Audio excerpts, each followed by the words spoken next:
Глава 1891. Битва между людьми и дьяволами. Часть 5. Если мы сможем захватить этот город в кратчайшие сроки, потеря некоторых дьявольских тварей не имеет большого значения. В нашем распоряжении бесчисленное количество дьявольских тварей, и мы можем пополнить наши армии в любое время. Кто-нибудь может что-нибудь добавить к методу, который предложил старейшина Хуань Юй? Холодно спросил мужчина в малиновой мантии. Священный предок, я предлагаю отправить несколько элитных дьявольских существ, чтобы уничтожить некоторые из небольших крепостей человеческих культиваторов в этой области, пока мы атакуем город высшего неба. Таким образом, нам не придется беспокоиться о том, чтобы прикрывать свои спины, когда мы запустим последнюю атаку. Кроме того, мы можем использовать эту возможность, чтобы познакомить наши элитные войска с тем, как люди-культиваторы любят вести бой, что должно минимизировать наши потери во время последней атаки, предложила грациозная женщина в желтой мантии. Человек в малиновой мантии был весьма заинтригован этой идеей и спросил, сколько примерно других крупных человеческих поселений находится поблизости. Высокоуровневое дьявольское существо с внешностью светлокожего молодого человека ответило: «У нас еще не было достаточно времени, чтобы разведать местность, но из того, что мы видели до сих пор, поблизости есть примерно 7 или 8 человеческих поселений. Тем не менее, ни один из них даже близко не соответствует масштабу города высшего неба». После короткой паузы для размышлений человек в малиновой мантии решил: в таком случае отправьте боевых дьяволов Цзилуней, стражей Кристалла Кровавого Света и всеобъемлющую дьявольскую кавалерию, чтобы уничтожить эти поселения. Что касается всего остального, следуйте плану старейшины Хуань Юя. Что? Вы планируете развернуть стражу Кристалла Кровавого Света? Проблем с размещением боевых дьяволов Цзилуней и кавалерии, но стража, ваша личная охрана, было бы неразумно отослать их прочь, священный предок. Выражения большинства высокоуровневых дьявольских существ резко изменились, когда они услышали этот приказ, и некоторые из них сразу же высказали возражение. «У меня есть своя причина для отправки стражи, никому из вас не нужно пытаться отговорить меня», неумолимо сказал человек в малиновой мантии. Присутствующие высокоранговые дьявольские существа обменялись несколькими взглядами, услышав это, и не осмелились больше ничего сказать. Прямо в этот момент человек в малиновой мантии поднял голову и, казалось, бросил взгляд сквозь потолок зала в очень далекое место. Между тем, на гигантской горе на огромной скале возле города Владыки Духов стояла элегантная женщина с парой нетронутых белых рогов на голове. Она также отвела взгляд в определенном направлении, и в ее глазах промелькнул намек на презрение. За ней стояло 50 высококлассных дьявольских существ, и все они свесили руки по бокам и смотрели вниз с вершины горы с торжественным выражением лица. Внизу было море дьявольской ци, в котором были бесчисленные дьявольские воины в доспехах и гигантские флаги, простиравшиеся настолько далеко, насколько мог видеть глаз. Среди воинов в доспехах было также много видов неслыханных высококлассных дьявольских зверей, и они время от времени издавали злобное рычание. Наверху этот город был полностью окружен дьявольской армией. В отличие от того, что происходило в городе высшего неба, дьявольская армия здесь с самого начала развернула все свои войска, и казалось, что они планировали захватить город Владыки Духов одним махом. Вдалеке город был окутан слоями зеленых световых барьеров, а на городской стене стояли ряды людей-культиваторов. Остатки десятков тысяч крепостей лежали вокруг города, и казалось, что они были разрушены какой-то подавляющей силой. «Начать атаку!» Скомандовала рогатая женщина, и убийственное намерение в ее голосе полностью противоречило ее великолепной внешности. «Да, госпожа Люцзи!» 50 высокоуровневых дьявольских существ даже не осмеливались смотреть прямо на нее, когда они поклонились в унисон, и с вершины массивной горы в небеса вырвался поток удивительной зловещей ци. На самом краю группы высококлассных дьявольских существ стояла дьявольская женщина в роскошном пурпурном платье. Она слегка приподняла голову, обнажая множество несравненно красивых черт лица, и, несмотря на то, что она также уважительно смотрела на рогатую женщину, как и все другие высококлассные дьявольские существа, глубоко в ее глазах был намек на сложные эмоции. Вернувшись в свою обитель, Хань Ли немедленно вернулся в секретную комнату на верхнем этаже, чтобы продолжить культивировать золотую тыкву и произведение искусства «Мириады мечей». Если он сможет справиться с этими двумя сокровищами до того, как начнется настоящая битва против расы старших дьяволов, тогда он и его ученики будут лучше подготовлены к предстоящей битве. Месяц спустя Хань Ли завершил обработку тыквы и вручил сокровище Хай Юэтянь. После этого он сосредоточил все свое внимание на культивировании художественного произведения «Мириады мечей». Так время шло, и более полугода пролетели в мгновение ика. В течение этого времени старейшины города высшего неба не посылали к Хань Ли гонцов. Тем не менее, его ученики держали его в курсе текущей ситуации, поэтому он знал, что раса старших дьяволов практически никогда не прекращала свои атаки на город. Сколько бы дьявольских существ не было убито, через несколько дней перед городом появлялась новая армия, как если бы не было конца их числам. Кроме того, высококлассные дьявольские существа, возглавляющие этих дьявольских зверей, совершенно не обращали внимания на количество понесенных жертв. Город выпустил несколько типов суперформаций, чтобы несколько раз чуть не уничтожить этих высококлассных дьявольских существ, но они были совершенно бесстрашны и быстро возвращались с другой дьявольской армией. Что было еще более тревожным, так это то, что в течение последних нескольких месяцев человеческие поселения, ближайшие к городу высшему небу, разрушались одно за другим. Большинство людей-культиваторов в этих поселениях погибли в битвах, а небольшая часть из них была захвачена и должна была быть преобразована в дьявольских людей с помощью инъекций дьявольской ци. Что касается смертных среди людей, то все они были пощажены дьявольскими армиями, и им было позволено продолжать жить в поселениях. Согласно сообщениям, дьявольские существа, напавшие на эти поселения, были настоящей дьявольской элитой, а не армиями низкосортных дьявольских зверей. Мало того, что все они были чрезвычайно сильны по отдельности, они также были очень опытны в комбинированных техниках, и даже культиваторы интеграции тела в этих поселениях не смогли пережить атаки. Хань Ли, естественно, был очень встревожен, услышав это. Казалось, что истинная сила расы старших дьяволов была гораздо более устрашающей, чем предполагали слухи. Если бы они прочесали все человеческие поселения в близлежащем районе, а затем нашли брешь в обороне города, было бы действительно трудно сказать, сможет ли город удержать их в страхе. Однако это была не та ситуация, которую он мог изменить самостоятельно. Ему просто нужно положиться на совет старейшин, чтобы разрешить эту опасную ситуацию. Все старейшины города жили более 10 тысяч лет, так что они определенно не собирались просто сдаваться и ждать смерти. У Хань Ли было ощущение, что эти дни, в течение которых он мог спокойно работать над своими сокровищами, сочтены. Действительно, месяц спустя Хань Ли получил сообщение от буддийского монаха Цзинь Юэ, в котором он приглашал его обсудить некоторые вопросы с группой старейшин. Хань Ли, естественно, сразу же отправился на встречу со старейшинами города. Менее чем через полдня Хань Ли оказался сидящим на стуле в каком-то зале. Помимо старейшин, которых Хань Ли встречал раньше, в зале также было несколько других незнакомых практиков интеграции тела, и они явно были членами группы старейшин, с которыми ему еще предстояло встретиться. Говорили, что у всех этих старейшин недавно были важные дела, поэтому Хань Ли никогда не встречался с ними. Хань Ли было довольно любопытно, что это за предполагаемые важные дела, но он, естественно, знал, что лучше не совать нос, и просто обменялся небольшой беседой с этими старейшинами. Все эти старейшины находились на стадии ранней интеграции тела, поэтому они, естественно, были очень вежливы по отношению к средней стадии интеграции тела Хань Ли. Однако во время их разговора Хань Ли заметил, что старейшина Гоу и остальные, похоже, чем-то очень обеспокоены. Хорошо, теперь, когда вы все познакомились с братом Ханем, давайте сразу приступим к нашему обсуждению. Вчера группа старейшин получила известие о том, что раса старших дьяволов направила армию для нападения на объединенный город 4 основных сект. 4 секты знают, что они не смогут противостоять этой атаке, поэтому они отправили отряд смертников с посланниками, чтобы запросить подкрепление из нашего города. Крепость этого объединенного города 4 сект — важнейшая база человечества, уступая лишь нашему городу, так что, если эта крепость будет завоевана дьявольской армией, тогда мы действительно будем сами по себе. Следовательно, мы должны послать подкрепление, мрачно сказал старейшина Гау.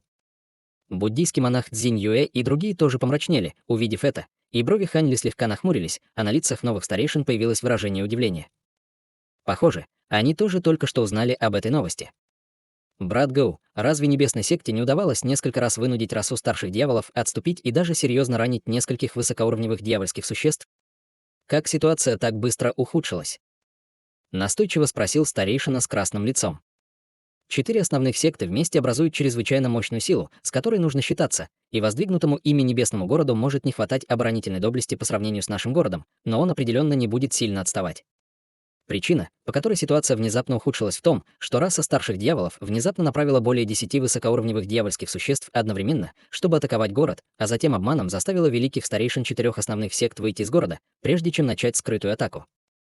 Так 2 великих старейшины были убиты, что серьезно подорвало высшую наступательную мощь 4 основных сект, поэтому они, естественно, в очень опасном положении, мрачно объяснил старейшина Гау.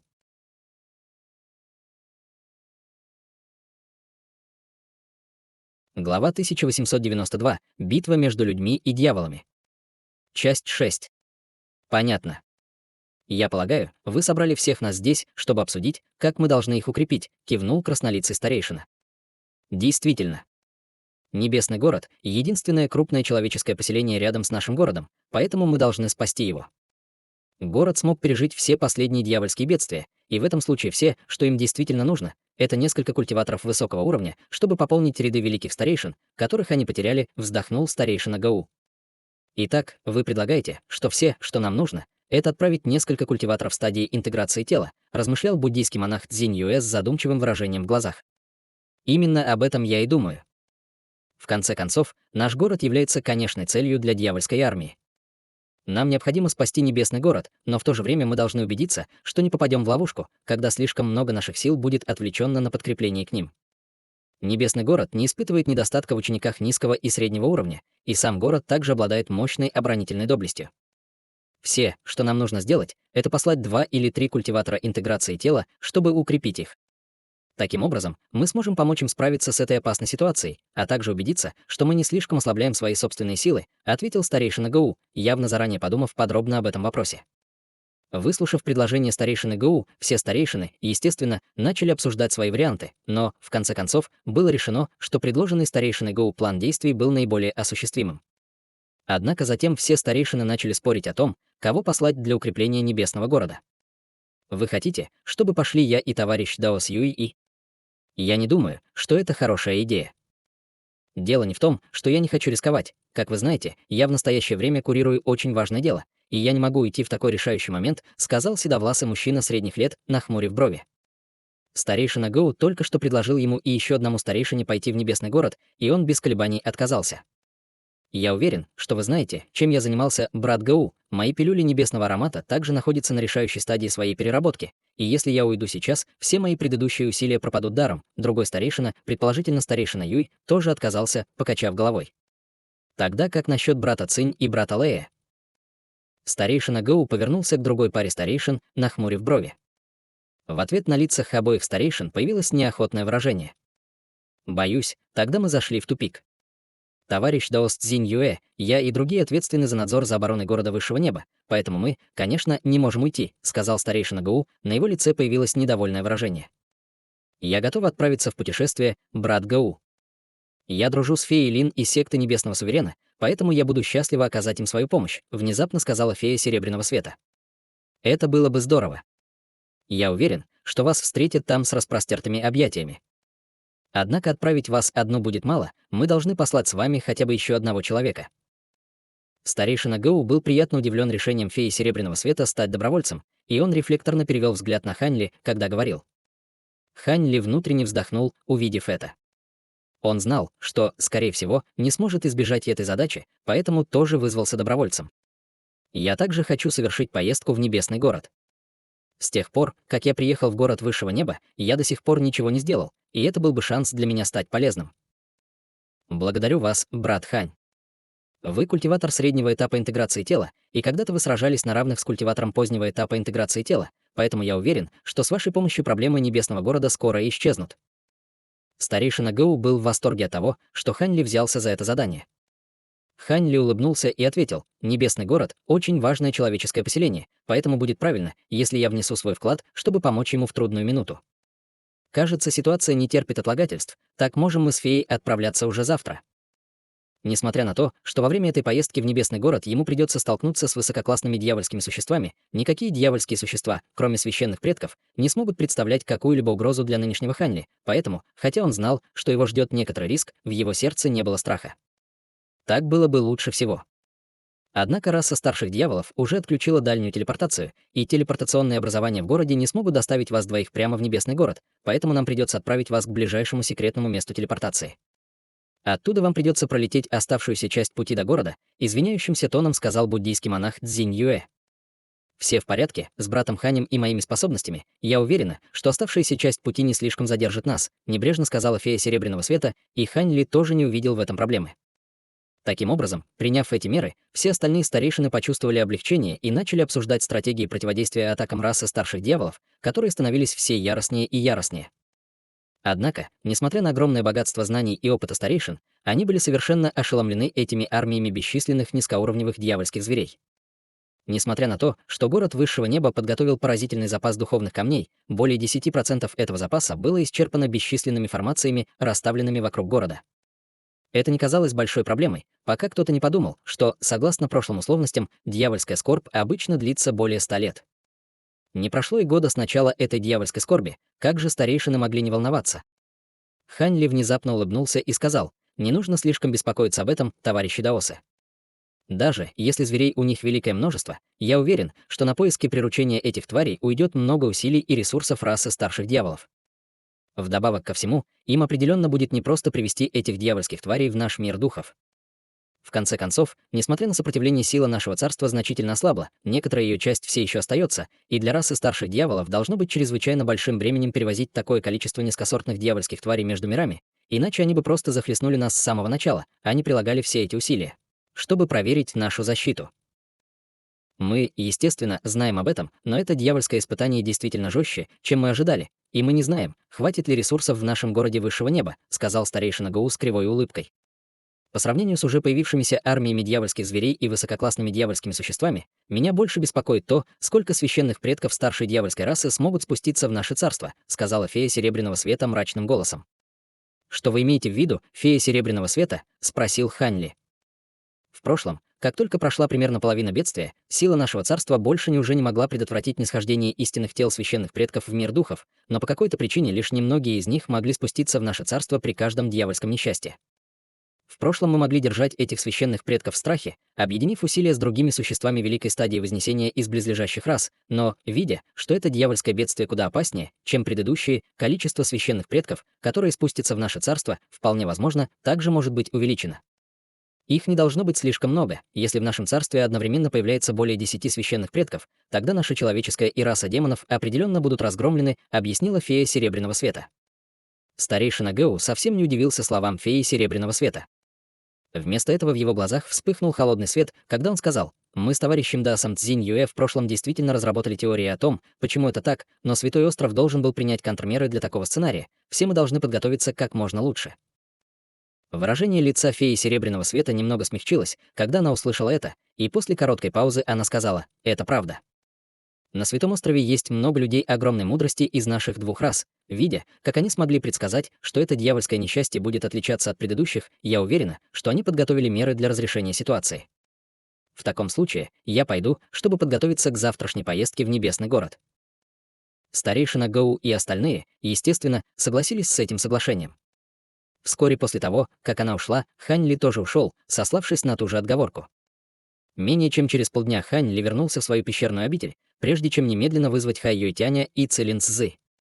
Наделив их некоторыми сокровищами и пилюлями и дав им некоторые дальнейшие инструкции, он вернулся на верхний этаж, чтобы медитировать. Эта поездка, скорее всего, не будет для него очень опасной, но, естественно, для него все же будет лучше убедиться, что он находится в отличном состоянии, прежде чем отправиться в путь. На следующее утро Хань Ли полетел к залу, где располагались телепортационные формирования города высшего неба.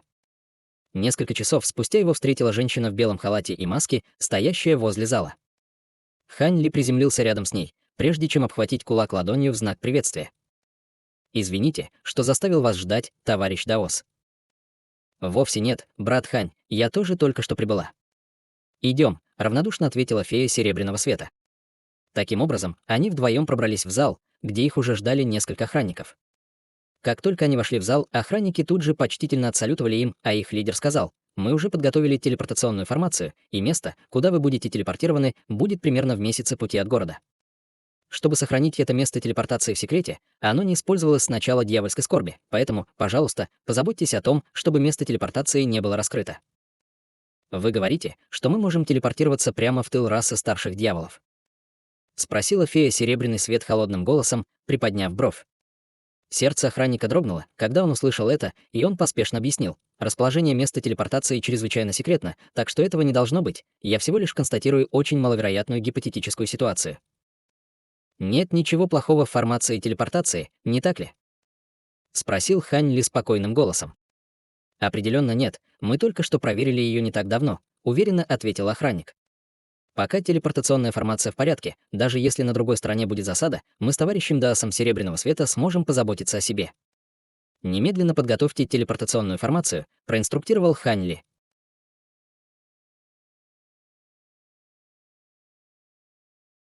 Глава 1893. Битва между людьми и дьяволами. Часть 7. Фея Серебряного Света открыла рот, чтобы сказать что-то в ответ, но в конце концов передумала.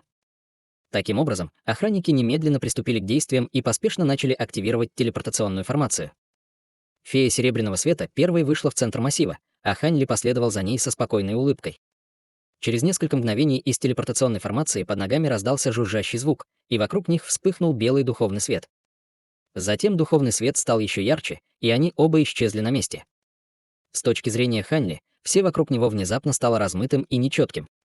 С его нынешним уровнем способностей телепортация на такое расстояние вызовет лишь незначительный дискомфорт. Когда свет вокруг них начал тускнеть и вокруг них сформировался новый набор декораций, Ханли немедленно высвободил свое духовное чувство, чтобы прочесать окрестности, после чего холодный блеск мгновенно вспыхнул в его глазах. Почти одновременно со всех сторон на них обрушились сотни полос черного света. Ханли сразу же сделал печать руками, чтобы создать слой серого света вокруг своего тела. Первоначально слой серого света имел толщину всего около 10 футов, но после всего лишь одной вспышки он резко увеличился в бесчисленное количество раз по сравнению с первоначальным размером, охватив при этом все встречные полосы черного света. В результате все полосы света резко остановились и оказались черными арбалетными стрелами, каждая из которых была около фута в длину и глянцево-черного цвета. Наконечники стрел вспыхивали зловещим фиолетовым светом, и казалось, что они намазаны каким-то смертоносным ядом. Только тогда Ханли неторопливо осмотрел свое окружение и при этом обнаружил, что в настоящее время они находятся в гигантском зале размером более 1000 футов. По всему залу было рассредоточено 50 дьявольских воинов в черных доспехах, и все они держали черные арбалеты, потрясенно глядя на Ханли и его напарницу. Большинство этих дьявольских существ находились на стадии формирования ядра, и среди них было небольшое количество существ в стадии зарождающейся души, но их возглавляло дьявольское существо стадии преобразования божества с грубой кожей и единственным рогом на голове. Внезапно послышался дьявольский визг парня стадии трансформации божества: «Отступайте!» Это люди стадии интеграции тела. Как только его голос стих, из этого тела раздался глухой удар, и поток густой дьявольской ци вырвался наружу, окутывая весь зал. Затем он в виде полосы черного света немедленно сбежал ко входу в зал, а эта дьявольская ци действовала как дымовая завеса. Другие дьявольские воины в доспехах, естественно, также попытались бежать с места происшествия в слепой панике, но Ханли определенно не собирался позволять им уйти. В его глазах появился намек на убийственное намерение, и вокруг него внезапно вспыхнул серый свет, после чего черные арбалетные стрелы, зависшие в воздухе, тут же полетели назад тем же путем, откуда пришли, и сделали они это в 10 раз быстрее, чем летели к нему. От окружающих дьявольских существ раздалась череда мучительных криков, и все они быстро упали на землю. Сразу после этого бесчисленные тонкие серые нити вышли из серого света и разорвали тело этих дьявольских существ, уничтожая в процессе даже их зарождающиеся души. Затем Ханли повернулся к лидеру дьявольских существ с холодным взглядом в глазах. В этот момент тот уже бежал к входу, и рука Ханли метнулась вперед, как молния, прежде чем сделать хватательное движение издалека. Огромная лазурная рука мгновенно сформировалась в воздухе над дьявольским существом, прежде чем рухнуть вниз с разрушительной силой, раздавив дьявольское существо в фарш под леденящий кровь крик. Только тогда Ханли взмахнул рукавом по воздуху, и все серые нити гигантской лазурной руки испарились. После этого он повернулся к фее Серебряного Света и сказал: «Похоже, это место действительно было обнаружено росой старших дьяволов, но, похоже, они не уделяли слишком много внимания этому месту, учитывая уровень дьявольских существ, которых оставили здесь на страже. Дело не в том, что они не хотят размещать здесь более могущественных существ, просто наша человеческая раса создала слишком много таких секретных мест телепортации, поэтому раса старших дьяволов не может размещать могущественных существ в каждом из них. Тот факт, что здесь был дьявол стадия трансформации божества, показывает, что они очень даже серьезно отнеслись к этому месту», — ответила фея Серебряного Света. «Понятно», — сказал Ханли, кивнув с просветленным взглядом. Затем он щелкнул пальцем, и огненный шар выстрелил, прежде чем в мгновение превратиться в малинового огненного ворона. Затем огненный ворон спикировал на землю, превратив все тело дьявольских существ в пепел, оставив после себя только ряд сокровищ. В отличие от браслетов для хранения в мире духов, казалось, что среди расы старших дьяволов были гораздо популярнее пояса для хранения. Ханли провел рукавом по воздуху, чтобы схватить все эти пояса, затем небрежно исследовал их своим духовным чувством, и его брови слегка нахмурились. В поясах для хранения этих дьявольских существ было очень мало предметов. Кроме некоторых мерцающих черных кристаллов, большинство оставшихся предметов представляло собой пластины массивов и флаги массивов. Что касается тех черных кристаллов, то они, скорее всего, были дьявольскими кристаллами, которые можно было найти только в царстве старших дьяволов. Эти камни были похожи на духовные камни мира духов, за исключением того, что вместо этого они содержали дьявольскую ци. Духовный свет вспыхнул в руке Ханли, когда он убрал все пояса для хранения, а затем вышел из зала. Он уже осмотрел все окрестности своим духовным чутьем, поэтому знал, что кроме дьявольских существ, которых он только что убил, вокруг больше никого не было. Фея Серебряного Света, естественно, последовала за ним. Выйдя из зала, они обнаружили, что эта телепортационная формация находилась в подземной пещере. Кроме извилистой естественной тропы, ведущей наверх, других выходов не было. Хань Ли счёл поистине замечательным, что расе старших дьяволов удалось найти такое уединенное место. Спустя несколько мгновений две полосы света, одна лазурная, а другая белая, вылетели из-под небольшой горы, затем потребовалось мгновение, чтобы решить, в каком направлении двигаться, прежде чем улететь. Пролетев менее 100 километров, лазурная полоса света резко вспыхнула несколько раз, прежде чем постепенно стала прозрачной и практически невидимой. Что касается сопутствующей полосы белого света, то она превратилась в невзрачное белое облако среди глухого удара и, казалось, довольно медленно плыла по воздуху, но на самом деле она была не медленнее, чем другая полоса света. Таким образом, они вдвоем продолжили свой путь и быстро исчезли вдали. Не более чем через полдня после того, как дуэт Хань Ли покинул формацию телепортации, облако, сформированное из дьявольской ци, внезапно устремилось к подземной пещере издалека. Оно двигалось невероятно быстро и в мгновение ока достигло горы, откуда только что вылетел дуэт Хань Ли. После этого дьявольская ци превратилась в пожилого мужчину в белых доспехах. У этого человека был короткий рог на голове, и он имел сильное сходство с дьявольским существом стадии трансформации божества, которого недавно убил Хань Ли. Он был высокоуровневым дьявольским существом стадии интеграции тела, и, едва появившись, он влетел в подземную пещеру с настойчивым выражением лица. Всего через несколько вдохов из-под земли вырвался рев горя и боли. Затем пожилой мужчина снова появился на вершине горы среди вспышки белого света и быстро осмотрел свое окружение с грозовой яростью, горящей в его глазах. «Как ты посмел убить моего внука? Я выслежу тебя и разорву на куски, даже если мне придется преследовать тебя до конца этого мира». Затем пожилой мужчина в белых доспехах мгновенно смог определить направление, в котором шел дуэт Хань Ли, и издал низкий рев, когда черное облако дьявольской ци снова вырвалось из его тела. Затем пожилой мужчина положил руку на пояс, и среди ясного крика вылетел шар черного света. Сразу после этого шар черного света превратился в гигантского черного журавля длиной около 100 футов, и пожилой мужчина прыгнул на его спину, прежде чем с яростным выражением лица сложил печать руками. Черный свет завихрился вокруг крыльев гигантского журавля, и он внезапно проявил 4 пары черных крыльев, прежде чем взмахнуть ими в унисон. Гигантский черный журавль пронесся по воздуху, как гигантская стрела, и в то же время дьявольская ци, выпущенная стариком, резко расширилась, чтобы охватить журавля, и его скорость мгновенно удвоилась. Прямо в этот момент гигантский черный посох внезапно вытянулся из облака черной ци, прежде чем яростно врезаться в небольшую гору с расстояния более 10 тысяч футов. Раздался сокрушительный грохот, когда во все стороны полетели бесчисленные осколки камней, и выступ гигантского посоха мгновенно исчез, уменьшив маленькую гору до половины ее первоначальной высоты. Тем временем гигантский журавль уже исчез вдали. 4 часа спустя на гигантской горе, которая находилась за сотни тысяч километров, двое других высококлассных дьявольских существ что-то обсуждали друг с другом. Старик Ли ушел уже давно, разве он не сказал, что вернется сразу после того, как передаст пару защитных сокровищ своему внуку?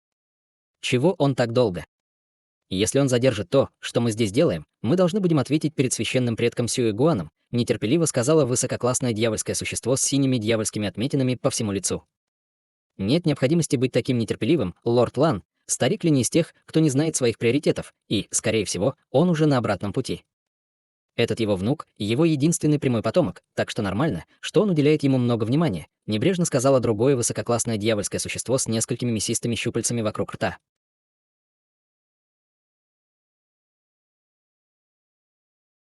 Глава 1894. Первая встреча с дьявольским лордом. Даже если так, это место не так уж и далеко, он уже должен был вернуться. Мог ли он столкнуться с какими-нибудь неприятностями по пути? Пробормотал лорд Лан, задумчиво поглаживая дьявольские узоры на своем лице. С какими проблемами он может столкнуться? С его способностями ни один человеческий культиватор ниже стадии интеграции тела не посмеет связываться с ним, ответило другое дьявольское существо, покачав головой. Не обязательно. У людей есть некоторые секретные сокровища, которые могут позволить атаковать противника N голову сильнее. В качестве альтернативы несколько культиваторов позднего этапа пространственного закаливания, которые хорошо разбираются в комбинированных техниках, также могут быть очень неприятными, сказал лорд Лан. Все населенные пункты в этом районе были окружены. Как могло случиться такое неудобное совпадение? Лысое дьявольское существо небрежно усмехнулось. Как только его голос затих, из его тела внезапно раздался низкий звенящий звук, и оба дьявольских существа были ошеломлены этим. Лысое дьявольское существо тут же взмахнуло рукой в воздухе, и в его руке во вспышке черного света появилась белая пластина массива. Существо ткнуло пальцем в сторону пластины, и тут же по воздуху пронеслась вспышка прозрачных колебаний, вслед за которой с поверхности пластины вспыхнул белый свет, и появилось разъяренное лицо пожилого мужчины. Это был никто иной, как товарищ Даос Ли, о котором они говорили. «Брат Ли, почему ты связываешься с нами через эту форму? И почему ты до сих пор не вернулся?» Слегка недовольно спросил лысый дьявол.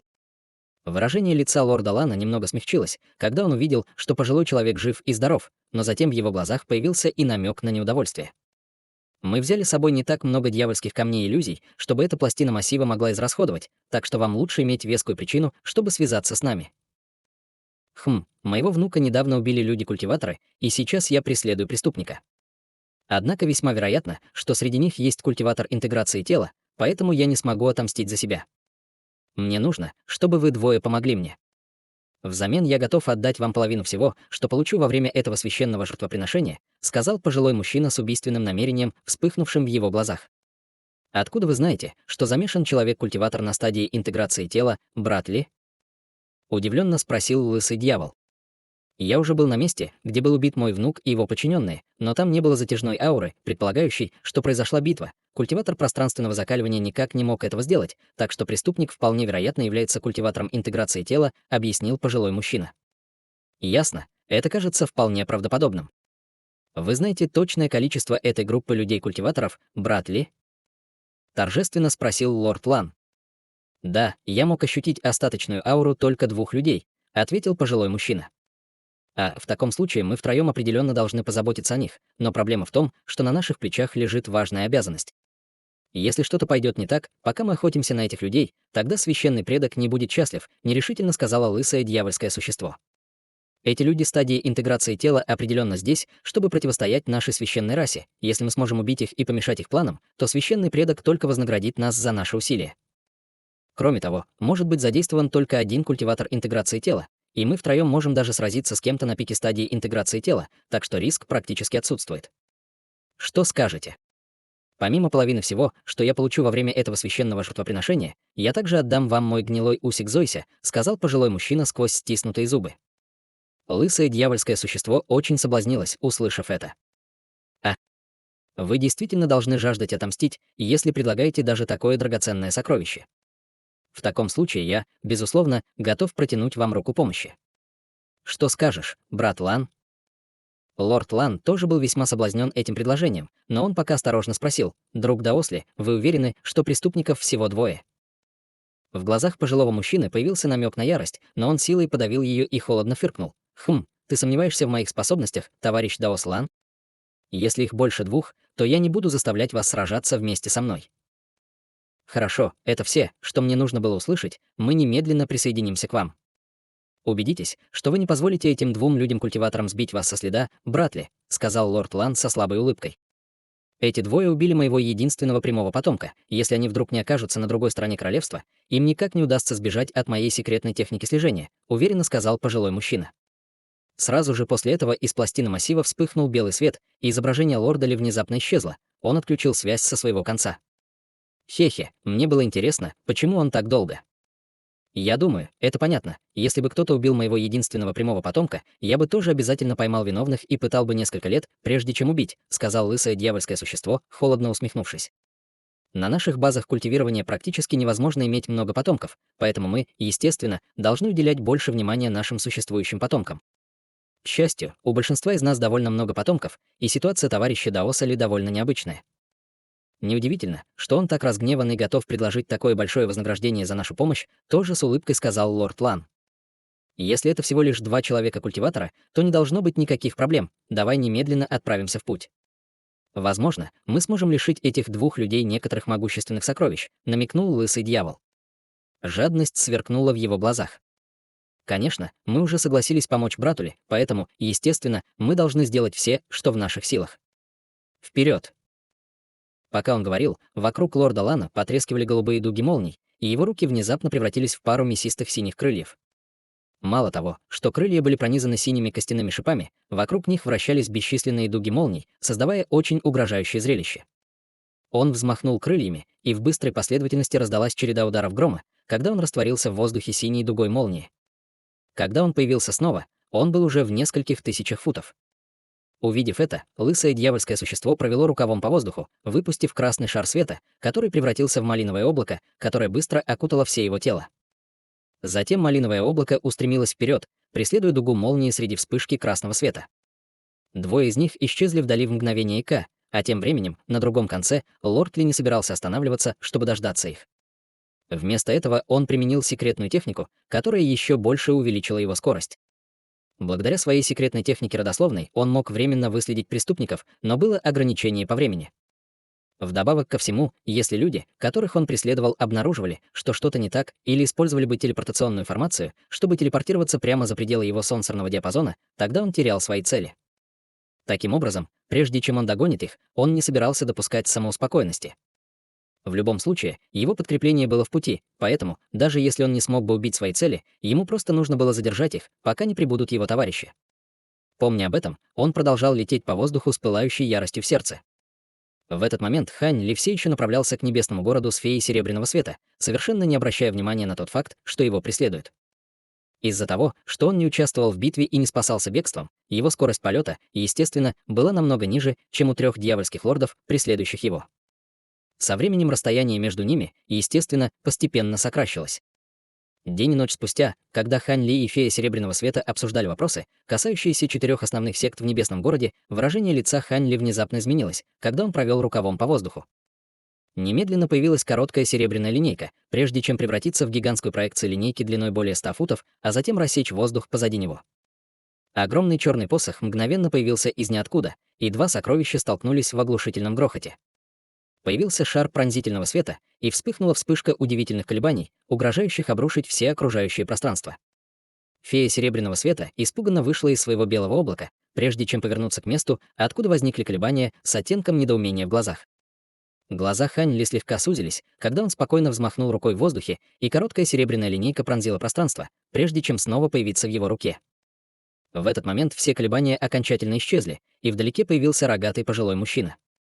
Тем не менее, он увеличился примерно до 50 футов в высоту и держал гигантский черный посох, оценивая Хань Ли со злобным взглядом в глазах. Это дьявольский лорд.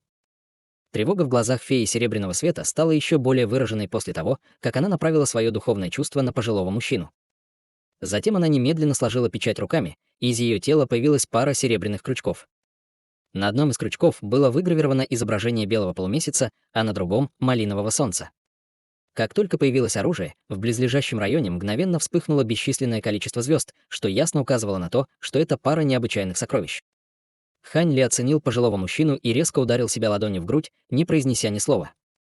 Раздался глухой удар, когда золотой свет вырвался из его тела, и он открыл рот, чтобы выпустить шар лазурный ци с вкраплениями черных нитей.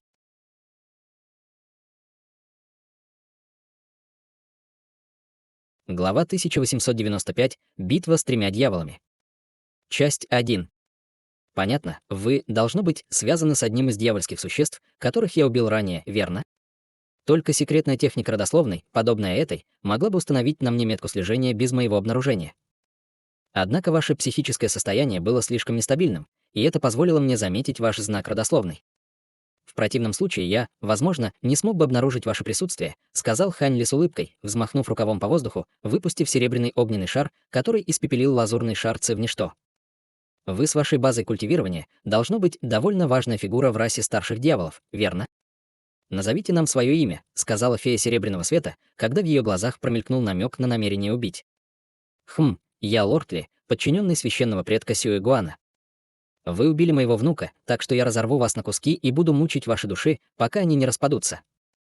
Вместо того, чтобы показать какой-либо страх по отношению к 2 культиваторам интеграции тела, с которыми он столкнулся, Лортли сердито посмотрел на Хань Ли с горящей яростью в глазах. Вот как. Посмотрим, есть ли у вас то, что нужно, чтобы это сделать, небрежно усмехнулся Хань Ли. На его нынешней базе культивирования простое дьявольское существо на ранней стадии интеграции тела на самом деле не представляло для него такой уж угрозы. Думаете, что сможете справиться с нами обоими в одиночку?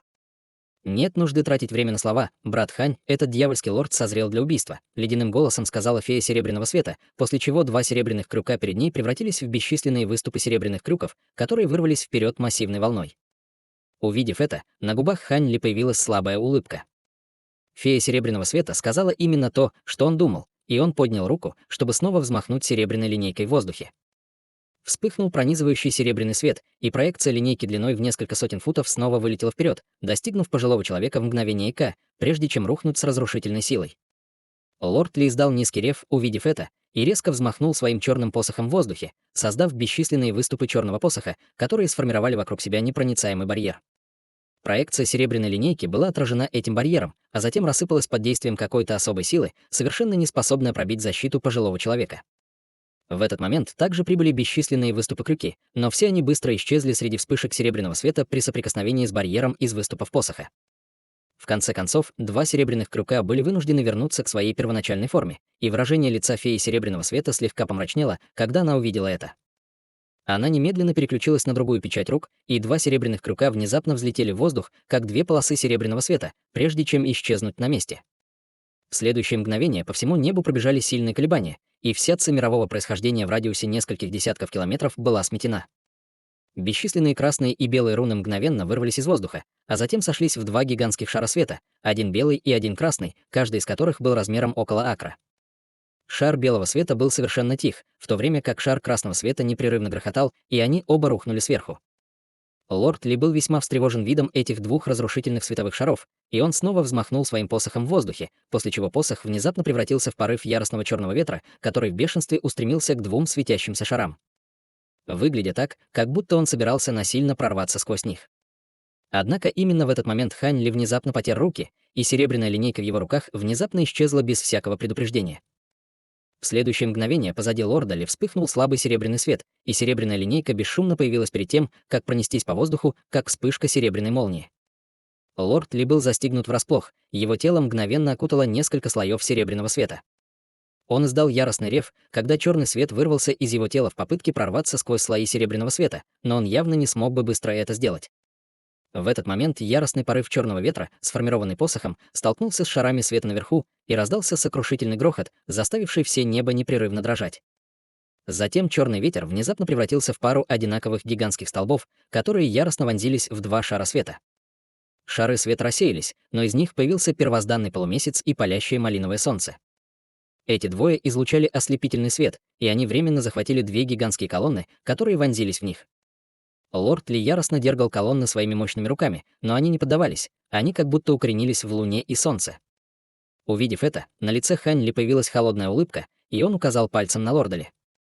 Слои серебряного света вокруг него немедленно начали издавать громкий жужжащий звук, и появилась серия серебряных рун разного размера, создав взрыв огромной силы, который яростно прижался к лорду Ли, мгновенно сокрушив большую часть защитного черного света вокруг его тела в процессе. Пожилой мужчина явно не хотел расставаться с сокровищами в своих руках, но он был вынужден освободить две гигантские колонны. Злобный блеск вспыхнул в его глазах, когда он быстро сложил печать руками, прежде чем издать громкий крик.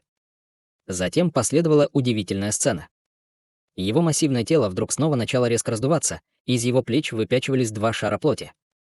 После череды душераздирающих тресков и хлопков на его плечах появились еще две одинаковые головы.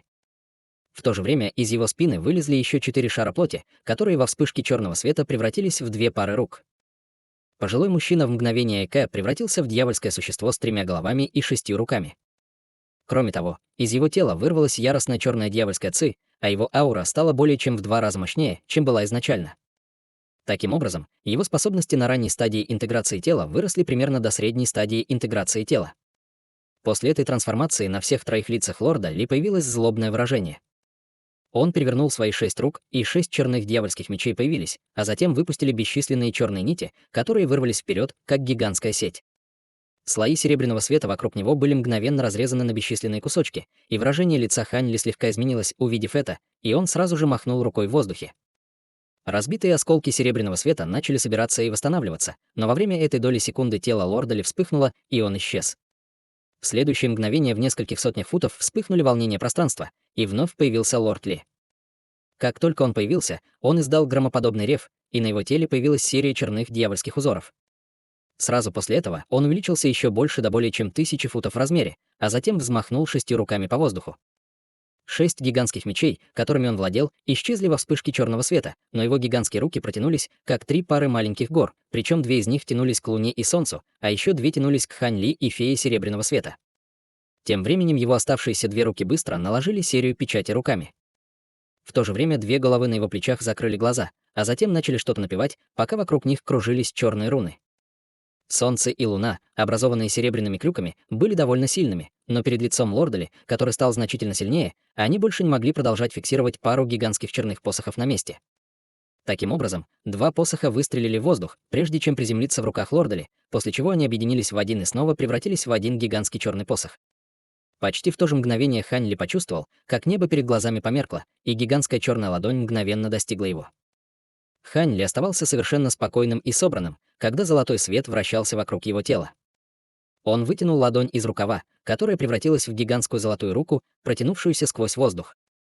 Еще до того, как они соприкоснулись друг с другом, бесчисленные золотые дуги молнии вырвались из золотой руки и яростно врезались в массивную черную ладонь. Раздался оглушительный удар грома, и дьявольская рука была мгновенно побеждена, как будто эти дуги золотых молний были проклятием ее существования.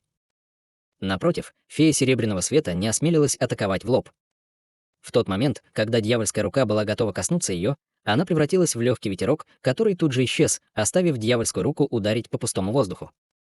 Выражение лица лорда Ли потемнело еще больше после того, как он стал свидетелем того, как его атаки были сведены на нет, а две другие его головы внезапно прекратили свое пение. Две руки, которые только что делали печать руками, резко потянулись, указывая на Хань Ли и фею серебряного света. Из кончиков его пальцев вырвались два резких звенящих звука, и пара алых нитей рванула вперед, прежде чем мгновенно раствориться в воздухе. Увидев это, на лице Хань Ли появилось мрачное выражение, и он внезапно поднял руку, на которой перед ним появилась небольшая черная гора. Гора была 80 футов высотой и парила перед ним, как массивный щит. Это была не что иное, как гора божественной эссенции. В следующее мгновение малиновая нить снова появилась в нескольких десятках футов от нее, прежде чем яростно нырнуть в маленькую черную гору. Вспыхнул малиновый свет, и нить успела пробить гору на несколько футов, прежде чем окончательно рассеялась. Выражение лица Хань Ли немного изменилось, когда он увидел это. Никто лучше него не знал, насколько невероятной была оборонительная мощь горы божественной эссенции. Сокровище было наполнено бесчисленным количеством драгоценных материалов и несколько раз очищалось. Даже среднее сокровище божественного духа не смогло бы оставить на его поверхности и царапины. Таким образом, тот факт, что малиновая нить смогла так глубоко погрузиться в него, свидетельствовал о том, насколько она была устрашающей. Неудивительно, что даже после трансформации лорду Ли потребовалось так много времени, чтобы подготовить эту атаку. Атака не представляла для него большой угрозы, но фея Серебряного Света, скорее всего, с трудом справится с ней. Пока Хань Ли думал об этом, он услышал приглушенный стон и поспешно перевел взгляд на фею Серебряного Света и обнаружил, что она, спотыкаясь, отступает на несколько шагов, сжимая руку на своем плече. Перед ней парили красный щит, флаг и нефритовый значок, но духовный свет, исходящий от них, значительно потускнел, и казалось, что все они сильно повреждены.